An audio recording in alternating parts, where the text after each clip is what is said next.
Callie and I started sneaking the oil into his G-tube, and they started weaning him off of all those drugs I named off.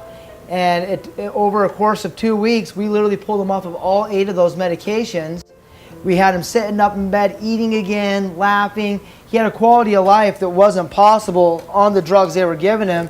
And the whole time, the nurses and the doctors were saying, God, this is just miraculous that Cash is doing so well. So as all these doctors are saying, God, we don't understand how he survived all of this.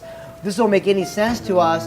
I pulled that patent out that the government has on cannabis as a neuroprotectant antioxidant. Does cannabis really have an anti-cancer effect?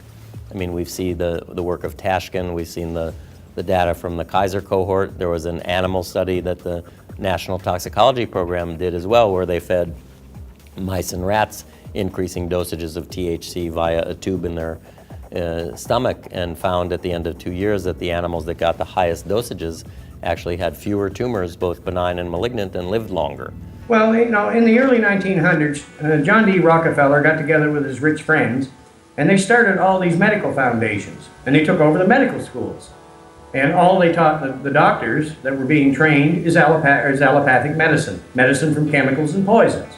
And of course, they owned the chemical plants, and you know, what a great way to sell their products. So they brainwashed the public and all these doctors into believing that this was the way to go. When in reality, the only thing that actually heals, you know, is empiric medicine, medicine from plants. And old John D. Rockefeller himself, as I understand it, he lived to be almost 100 years old, and he wouldn't even take his own medicine.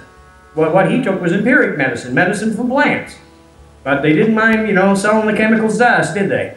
The pharmaceutical company and the way that they operate, it has to be a molecule, you know, no more than 5 molecules, in fact, to make up a drug to get approved through the FDA. Cannabis absolutely does not qualify.